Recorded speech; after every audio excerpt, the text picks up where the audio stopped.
The American dream. What is this so-called American dream? What is this thing that people are willing to travel hundreds and thousands of miles to get to this American dream, sometimes even risk their lives? To some people, the American dream is a better education for their kids. To some people, the American dream is freedom of religion. What I've noticed to most people, that the American dream is just the pursuit of a better future for themselves and their family. Now, the one thing that we all have in common here, besides being good-looking people, is that at some point, either ourselves or our ancestors came to this country in search of the American dream. Now, growing up, I was very lucky because I witnessed my parents go after their American dream. And along the way, they passed some valuable lessons that helped me build not only a good personal life, but a great business life. Today I'm going to share with you guys those 3 lessons. I'm going to break it down to 3 lessons that really stuck with me as a child and that I have developed, that I have implemented in my business and personal life. I hope that these stories inspire you. I hope that these stories motivate you and help you become a better version of yourself. So the first lesson that I learned growing up was that anything is possible. And when I say that anything is possible, I literally mean anything is possible. There is no boundaries, there is no limits. Anything is just up here. That's it. I saw my parents come to this country as Mexican immigrants. They didn't speak the language, they didn't have an education, and they didn't have any money. That's the basics, nothing. Like literally nothing. I saw them work the fields, work 3 jobs at one time, to eventually become business owners. Then you fast forward 30 years later, they became multimillionaires, own multiple rental properties, multiple businesses, and have really created a life that is just unimaginable. So I asked myself these questions. I asked myself, like, how is it possible? How is it possible that 2 immigrants can come to this country with nothing, no education, no job, don't speak the language, and become multimillionaires? Like, how is that possible? The great thing about this was that growing up, that alone, that mindset alone, growing up in that type of environment, I could either be really soft and be like, oh man, I've got it made, I'm going to get a huge inheritance. Or I can really learn from them and be like, there's really no boundaries. They got here with nothing. So my dad would always have a talk with me. I mean, so I grew up working with my dad on his business. And a couple of times a week we'd go out to lunch. And during these lunches, he would have similar conversations with me. One of them was, he would tell me, he said, and Joe, you probably won't understand this because I'm going to say it in Spanish. He would say, mijo, si yo vine a este país con nada, vine sin educación, vine sin dinero, vine sin saber el idioma y hice todo lo que hice. Like, ¿qué es posible para ti? I'll translate it for you, just so that you can be on the same page. So he basically said, if I came to this country with nothing, no education, no money, and did not speak the language, what is possible for you? Like, what is possible for you? And I would think about this as a child. I'd be like, man, I've got some high expectations to live up to. Like, what is possible for me? Like, if literally they came to this country with nothing, didn't know the language, no education, no nothing, and they built all that, what is possible for me? But I turn it back on you guys and I ask you guys, what is possible for you? Like, what is possible for every single one of you? Like, there literally is no boundaries. Anything that we want is at our disposal if we can learn how to manage our mindset. So I want to ask all of you guys a question. So what is your maximum potential? Like, can anyone in this room answer me what their maximum potential is? Anybody want to be brave enough? You can't answer what is your maximum potential. If you're a real estate agent, what is the maximum amount of homes that you can sell? Who determines that number? If you're a loan officer, there's some loan officers here, what is the maximum amount of loans that you can fund? If you're an escrow officer, a title officer, what's the maximum amount of escrows that you can handle at any given one time? Like, what is it? Is there? You see, there are no boundaries. Literally, there is no boundaries. Whatever you decide your maximum potential, whatever your expectations are, that is what is your maximum potential. Expectations. The higher your expectations, the higher your results. The lower your expectations, the lower your results. So lesson number 2 that I learned from my parents was that success didn't come easy.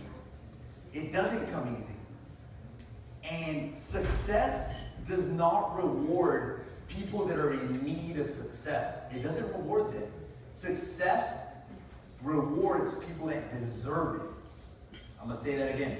Success does not reward people that need to be successful. Success rewards people that deserve to be successful. Success rewards people that are willing to put in the time, willing to put in the effort, and willing to put in the sacrifice. Growing up, my parents instilled in me this same thing. They told me, success is not easy. If you want success, you're literally going to have to work hard. You heard it from Joe. Saturday, 7 in the morning. He's there. There is no magic formula, guys. Now, what I found remarkable about this is that I oftentimes witness my parents work 60 to 80-hour weeks. Yeah, 40-hour full-time, 60 to 80-hour weeks. They often work Saturdays, they work Sundays, they work holidays.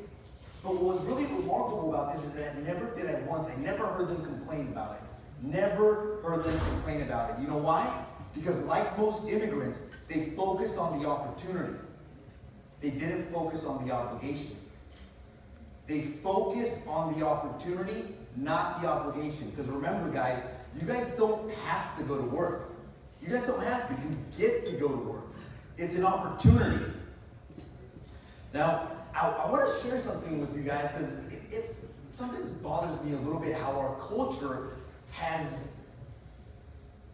and maybe it's outside of this room, but our culture has made it so that people imagine success to be easy. They imagine success to just be like, boom, a magic formula. So 5 to 6 days a week, every single day. The guy, he's on the phone, he's like, that's a little bit too much for me. I appreciate my freedom way too much. I'm not going to do that.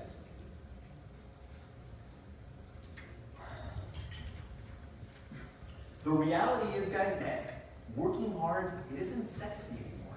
That's not like what people look up to. It's not sexy. When you ask somebody like, hey, what do you do? It's not like, yeah, I go to work every day. I work 5 to 6 days a week. I work 10, 12-hour shifts. People outside of this room, I'm not saying in this room, but outside of this room, people were always looking for the magic formula. People were looking for the magic pill. People were looking for the shortcut. Well, I've got news for everybody. There is no magic pill, there is no magic formula, and there is no shortcuts to success, right, Joe? There is no shortcuts to success. One must be willing to sacrifice in order to receive success. So I ask all of you guys, like, what are you guys willing to give up to take your business to the next level?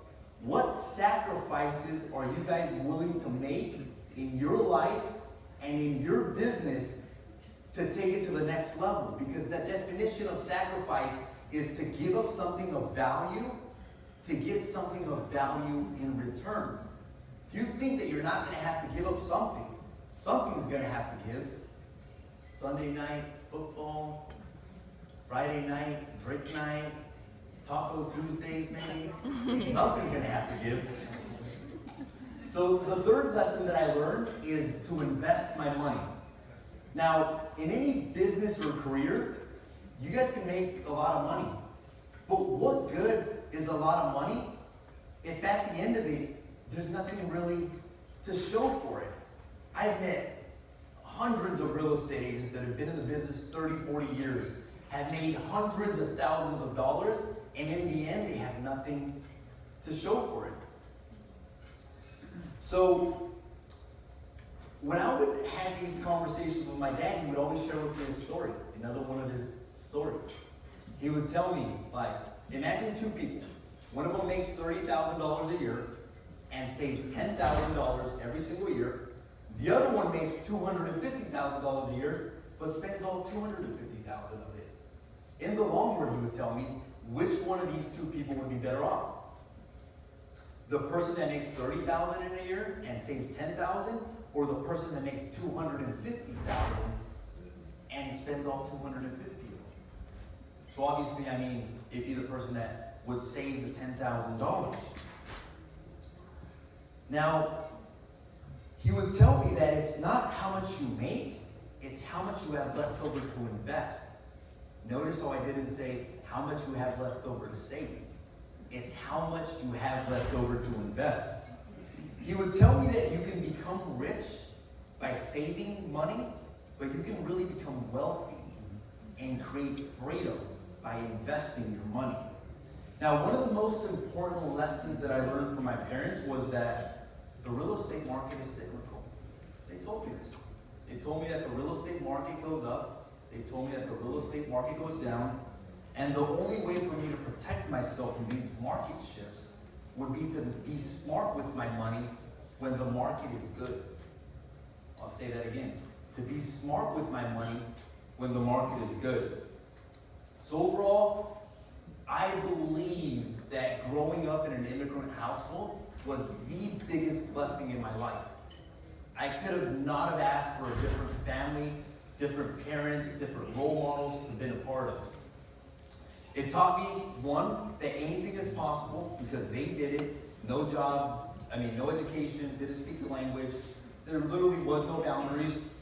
It taught me that success didn't come easy and that I really had to work hard at it, that I really had to grind it out, that I really had to practice my scripts, role play every single day, go on listing presentations and practice. And it also taught me that, hey, you know what? At some point, the music could stop. Somebody could invent an app like Uber or Airbnb or Netflix. The real estate industry can change. And I took it for granted that I was making $500,000 a year and didn't invest any of it. So it taught me to be smart with my money. So I know that everyone at the end of the day, it's not all about money, and everybody has their different version of the American dream. And I respect that 100%. Whatever your version of the American dream, I encourage you guys to go after it, to pursue it, and to really become the best version that you can be. So I hope that the story inspired you. I hope that it gets something flowing. The whole point is just to maybe stir something up. It's not your typical speech that, hey, let's go on Facebook. But I hope that it inspires you. I hope that it gets something going in the stomach. And you think about it, the next time you gotta wake up at 6 in the morning, 5 in the morning, remember, that's what Joe does. Want to be like Joe? That's what you gotta do. Good, so that's it, guys.